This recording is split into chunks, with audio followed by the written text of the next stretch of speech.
बिस्मिल्लाहिर्रहमानिर्रहीम। Dear students, मैं हूं आपका टीचर खलील ख़ान। आज हम चैप्टर नंबर 18 स्टार्ट करने लगे हैं। चैप्टर नंबर 18 का सबसे पहला टॉपिक जो है वो है एटम और न्यूक्लियस। उम्मीद है कि आपको ये वीडियो समझ में आ जाएगी, तो इस वीडियो को लाइक और सब्सक्राइब लाजमी कीजिएगा। चलते हैं अपने टॉपिक की तरफ, एटम और न्यूक्लियस। एटम एक यूनानी ज़बान का लफ्ज़ है जिसका तलफ़ुज़ है ऑटोमस। ऑटोमस एक यूनानी लफ्ज़ है जिसके मायनी है नाकाबिले तक़सीम। इब्तिदा में ये तसव्वुर था कि एटम जो है वो नाकाबिले तक़सीम है, वो इससे मज़ीद छोटे छोटे ज़रात में जो है वो तक़सीम नहीं हो सकता। लेकिन इसके बाद जो है वो हमने ऑब्ज़र्व किया या हमें मालूम हुआ कि एटम के अंदर भी बहुत से पार्टिकल्स जो है वो मौजूद होते हैं। इसी तरह एटम के बारे में सबसे पहले जो है रदरफोर्ड ने एक एटॉमिक मॉडल जो है वो पेश किया था, जिसके मुताबिक एटम के जो हैं वो दो हिस्से होते हैं। एक हिस्सा जो होता है वो अंदरूनी हिस्सा जिसको हम न्यूक्लियस कहते हैं, और दूसरा जो है वो उसका जो आउटर शेल होता है यानी कि बैरूनी मदार जिसको हम कहते हैं वो होता है।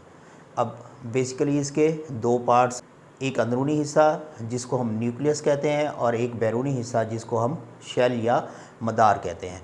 एक सिंपल एटम जो है वो अब दो पार्ट्स में डिवाइडेड, एक अंदरूनी हिस्सा क्या कहलाता है, न्यूक्लियस कहलाता है, और ये जो हमारे पास बैरूनी शेल है इसको हम मदार कहते हैं। अब न्यूक्लियस के अंदर जो है वो दो पार्टिकल्स होते हैं, प्रोटॉन और न्यूट्रॉन, और इसी तरह जो बैरूनी शेल है उसके अंदर जो मूव कर रहे होते हैं न्यूक्लियस के गिर्द वो क्या होते हैं, इलेक्ट्रॉन। प्रोटॉन न्यूट्रॉन न्यूक्लियस में होते हैं और इलेक्ट्रॉन जो है वो हमारे पास बैरूनी शेल में मूव कर रहा होता है। प्रोटॉन और न्यूट्रॉन का मास जो है वो बराबर होता है। प्रोटॉन और न्यूट्रॉन का मास जो है वो बराबर होता है, लेकिन जो प्रोटॉन का मास है वो इलेक्ट्रॉन से 1836 गुना जो है वो बड़ा होता है। तो मोस्टली तौर पे जो न्यूक्लियस का या एटम का मास होता है वो किस चीज़ पे डिपेंड करता है, प्रोटॉन और न्यूट्रॉन की तादाद पर जो है वो मुश्तमिल होता है।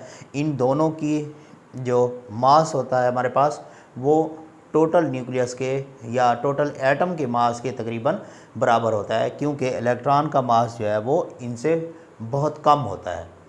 अब देखते हैं कि इनके ऊपर चार्ज क्या होता है।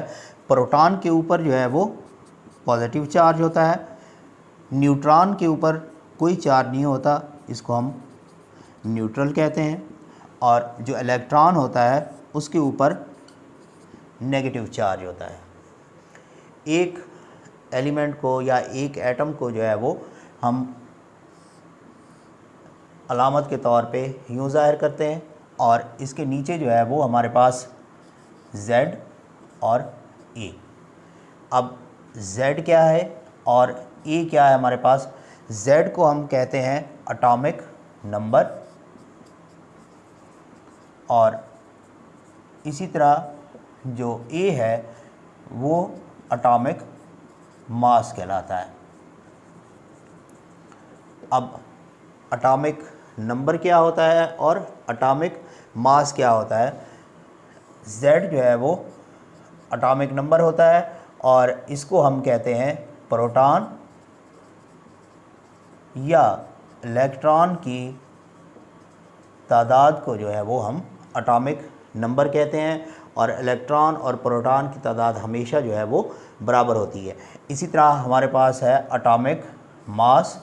एटॉमिक मास जो है प्रोटॉन प्लस न्यूट्रॉन की तादाद जो है वो एटॉमिक मास कहलाती है। किसी भी एटम का एटॉमिक मास जो है वो इन दोनों की तादाद पर मुश्तमिल होता है, और इसी तरह जो एटॉमिक नंबर होता है किसी भी एटम का वो या तो इलेक्ट्रॉन की तादाद या फिर प्रोटॉन की तादाद पर जो है वो मुश्तमिल होता है।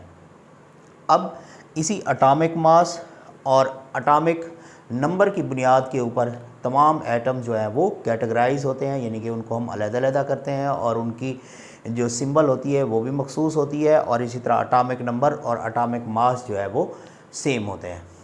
अब कुछ एलिमेंट्स ऐसे होते हैं जिनका एक एटम जो है वो एटॉमिक मास जो है वो डिफरेंट होता है और दूसरे एटम का एटॉमिक मास जो है वो डिफरेंट होता है।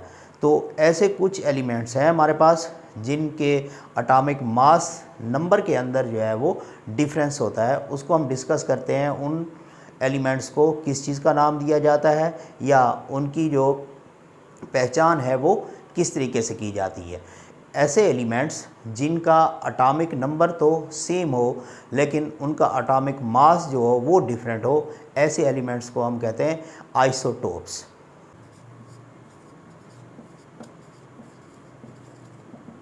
तो आइसोटोप्स क्या हुए? ऐसे एलिमेंट्स जिनके एटम्स में, कुछ एटम्स में एटॉमिक नंबर तो सेम हो लेकिन एटॉमिक मास जो हो वो तब्दील हो, उनको हम कहते हैं आइसोटोप्स। जैसे हाइड्रोजन एक एलिमेंट है हमारे पास और इसके हमारे पास 3 आइसोटोप्स हैं, जैसे प्रोटियम, ड्यूट्रियम और इसी तरह ट्रीटियम। अब हाइड्रोजन की जो सिंबल है हमारे पास वो H है। अब जो प्रोटियम है उसका एटॉमिक नंबर जो है वो 1 है और इसी तरह एटॉमिक मास भी 1 है। और जो ड्यूट्रियम एटम है हाइड्रोजन एलिमेंट का, उसका एटॉमिक नंबर तो 1 है लेकिन एटॉमिक मास जो है वो 2 है।